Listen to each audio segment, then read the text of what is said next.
Hey guys, welcome back to the course. In this video, we'll be discussing the basic editing tools. So let's start with crop. The crop tool allows you to trim and reframe your photo by selecting a specific area and removing the rest.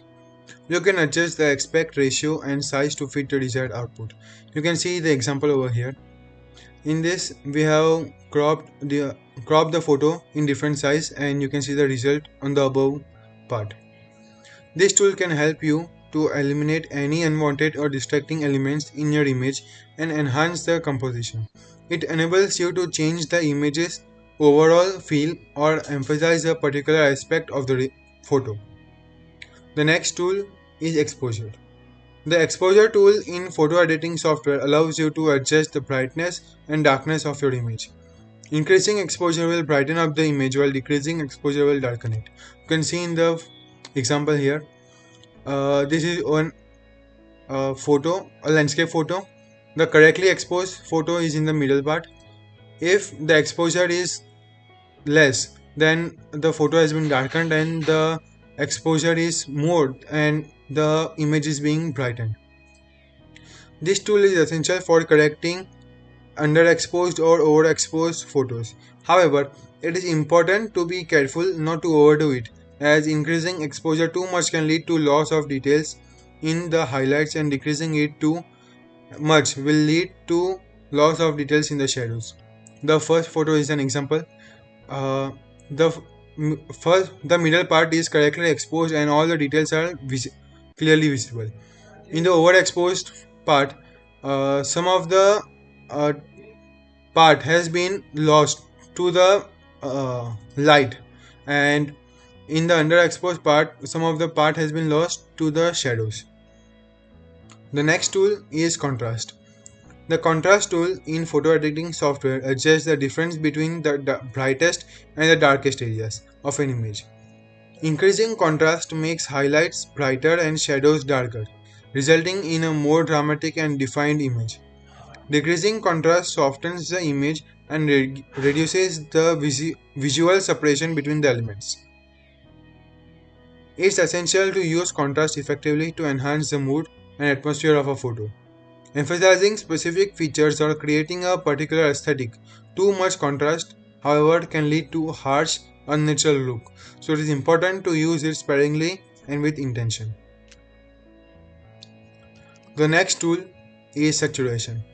The saturation tool is like adding seasoning to your photo. It lets you adjust the intensity of colors in your image, making them look more vibrant or more muted. It's a great way to make color pop or to create a mood in your photo. Think of it like adding more or less salt to your food. It's all about finding the right balance. The next tool is white balance. White balance is a tool that helps you adjust the color temperature of your photo to make it look more natural. In this example, we have different types of white balance such as automatic, cloudy, daylight, shade, tungsten, fluorescent, Kelvin, custom, flash. Sometimes when you take a photo, the color can look too warm or too cool, which can affect the overall mood of the image. The white balance tool lets you correct this by adjusting the color temperature so that whites look white and the other colors look more accurate. It's like putting on sunglasses to see the world in a different light. The next tool is shadows or highlights. The shadow or highlights tool is used to balance the brightness and darkness of a photo. If your image is too ma- if your image has too many shadows, you can use this tool to brighten them up and make them more visible. You can see in the below example, the image has too much of shadows. So after the editing with this tool, the amount of shadow has been decreased and the image is visible very clearly. If your image has too many bright highlights, you can use this tool to darken them and bring out more details in the image. This tool is great for creating a more balanced and visually appealing image.